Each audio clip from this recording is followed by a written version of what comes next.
Every belief you hold was installed through a ritual, whether you knew it or not. The only question is, who wrote the script? You don't change your life with thoughts. You change it with rituals. Long before science, before language, humans used symbolic action to encode meaning into the body. They painted hands on cave walls. They circled fires. They sang things into memory. Before the first sentence, there was the first gesture. We now know. The nervous system listens to pattern, rhythm, and repetition, not logic. You aren't rational. You're programmable. Ritual is how we speak in the native tongue of the subconscious. We tend to think of ritual as something religious or arcane, a relic of the past. But at its core, ritual is structured behavior infused with symbolic meaning. A pattern that says, this matters. This marks a change. And you already live by rituals. Every habit you repeat to feel safe, to feel seen, to numb discomfort, is a ritual. Not sacred, not sovereign, just installed, often by someone else. Think of the way you brew coffee in the morning, the steps you follow to check your phone, the loop you run when anxiety hits. Scroll, snack, distract.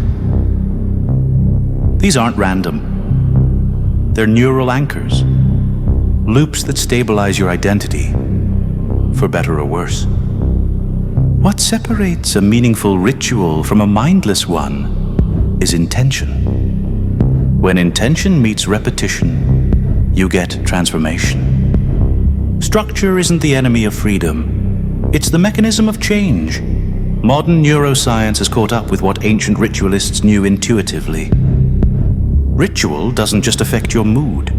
It reprograms your brain. Norman Doidge showed how repeated symbolic actions reshape neural pathways. David Eagleman explains how emotionally intense experiences become prioritized in memory. Antonio Damasio taught us that the body doesn't just store facts. It stores meaning as somatic markers. And what this means is simple. Your nervous system is constantly updating itself based on what it sees, feels, and repeats. When you attach emotion to repetition and embed it in the body, you don't just do something new, you become someone new. This is why trauma rewires us. And it's why ritual can rewire us back. Symbolism bypasses the rational gatekeeper. It speaks to the parts of you that don't use language.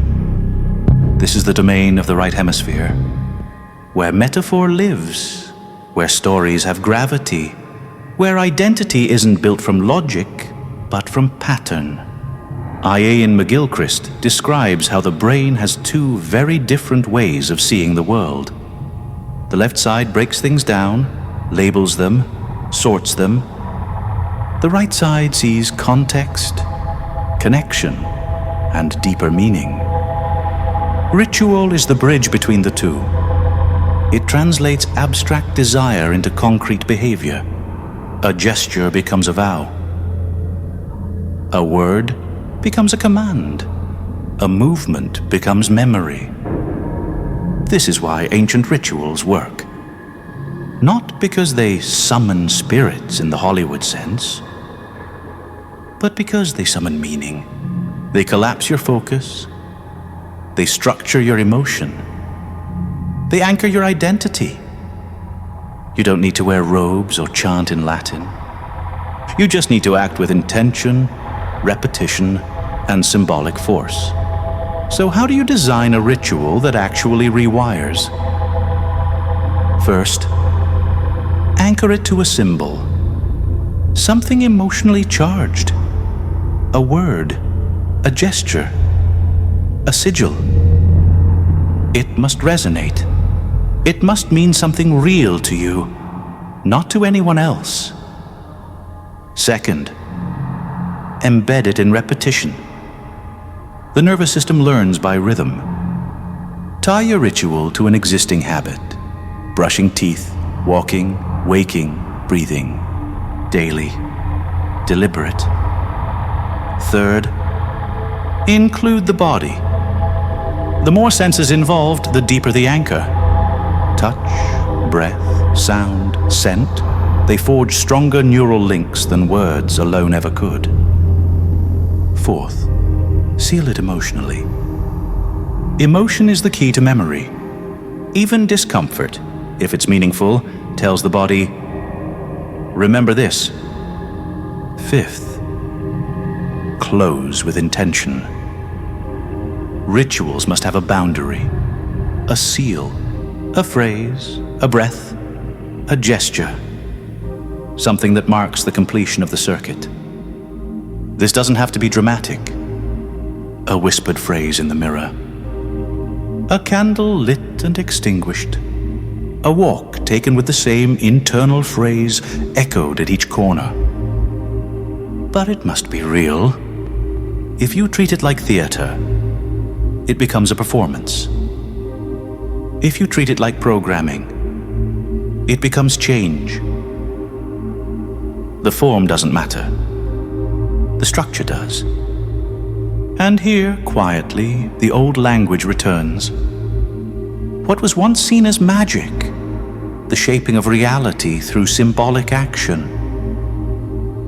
now has another name: embodied cognition, behavioral reinforcement, neuroassociative encoding. But beneath the terminology, the truth remains. The self isn't built by logic. It's built by ritual repetition of belief-infused action. Ritual is how humans first carved order from chaos. It's how we remembered who we were before we had words for it. Every rite of passage, every vow made in silence, every sacred gesture whispered into darkness. These aren't superstition. They are symbolic engineering. And you've already been engineered. By advertising, by culture, by fear. The question is whether you'll now engineer yourself on purpose. A ritual isn't superstition. It's structured transformation. It's how you speak to the parts of yourself that aren't listening to your thoughts. So write the first line of your ritual. One sentence, one action, one intention.